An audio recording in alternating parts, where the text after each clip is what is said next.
Francis has arrived with a few rowdy members of his 11-strong ferret collective that requires surgery today. I brought in 3 for castration today.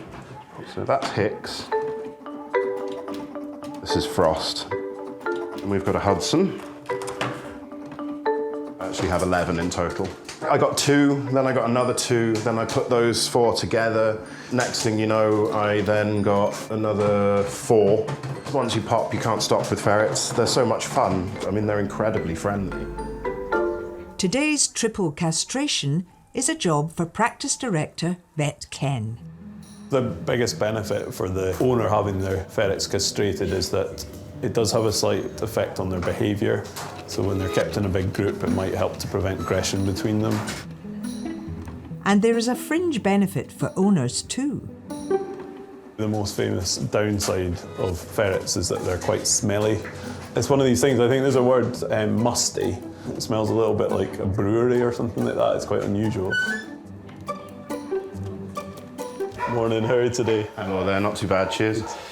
Ferrets use their anal glands to mark territory in the wild. In mating season, males reach a stinky peak, and Francis's ferrets are currently in season. The second they came into season, I knew it, because like on day 1 of it happening, you're like, there's that smell. Yeah. And I know this is going to get worse and worse. Perfect, thank you very much, that's grand.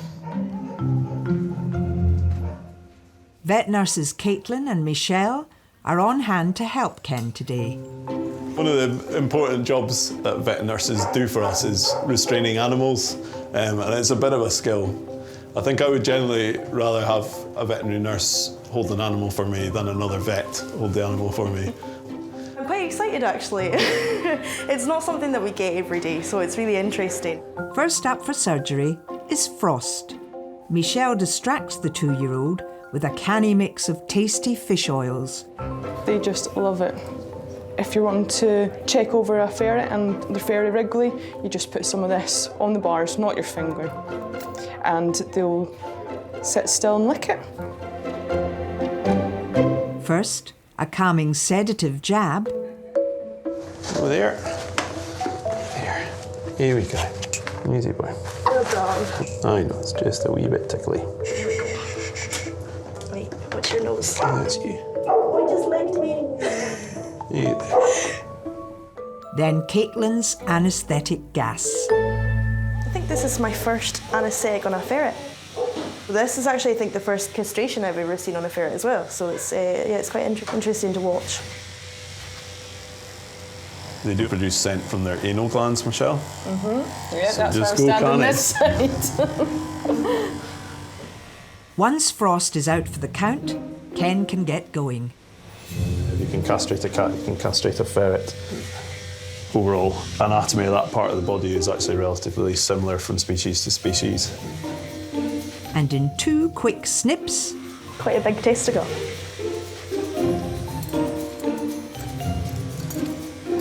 Frost is sorted.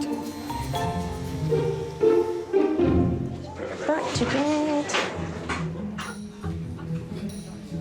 And next in line are Hicks and Hudson. That's our first ferret of the 3 castrated, so we're 2 down, 4 to go on the testicle front. Yeah, okay. You gonna come with me? Come on then, you. Let's go. Hicks, the liveliest of the lot, is up next for Vet Ken. Okay, keen to get out anyway. Yes, keen to go. Okay. I know. Just a wee nippy one, this one. Clever boy, well done. Okay, Caitlin. Yep. Oh dear. There you go, boy. Success. Success. Clever. There we go.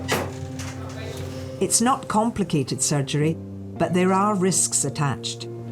Probably what Caitlin's doing in terms of monitoring the anaesthesia and keeping the ferret warm is actually technically as important as the surgery. The surgery in itself is actually quite simple.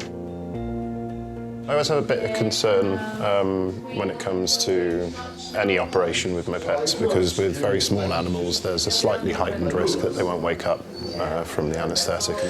So I always feel a bit concerned. I quite like ferrets, you know. think that they're a slightly left field choice of pet. They're highly intelligent animals.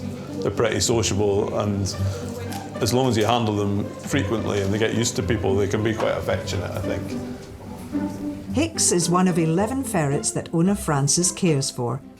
If successful, the procedure will help them settle as a group. Having these guys castrated will actually make the dynamics amongst the group a little bit easier. You know, they're less likely to get aggressive with one another when the females are coming into season. Okay, so we have just completed surgery on the third of the 3 ferrets who's in for castration today.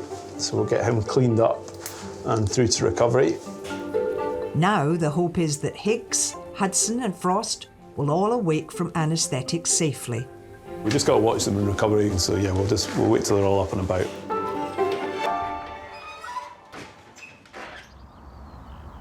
And 2 hours later, all 3 look like they've shaken off their grogginess and are ready for the off. Yeah, they're doing fine actually. They're nice and bright and happy. It didn't take too long for me to grow a soft spot for them. They're lovely. They're really, really nice. I wouldn't mind taking some of these boys home with me. Yeah, he's actually very sweet, isn't he? His little ears. First Frost and Hudson are reunited with a relieved Francis. Hello, Mr. Robinson. There we go. And they're looking quite happy, aren't they? Frost. Are you? Is this you're Frost? super energetic, aren't you? You're not very dopey. Yeah, I know. They all look actually very Yeah. lively and ready to go. Thank you very much. Whilst Frost and Hudson are prepared for the journey home, lively Hicks has been planning his own escape route. Hey, look at you. You're not supposed to be out there, No, you're not. He must topple his wee cage over and then he manages to get out the top. So yeah, they're very smart. They're very, very smart. Will we give you to your dad? The other 2 are fine, but you are just a rascal. Job done for Ken, a fan of ferrets, but probably not a ferret owner in the foreseeable future. I think if I took some ferrets home, I'd have a little bit of explaining to do. I'm not sure they'd be allowed to live in the house because they can be a wee bit smelly, and I'm not entirely sure how they'd get on with the ducks in the garden, so they might not be the most appropriate addition to our menagerie, I think.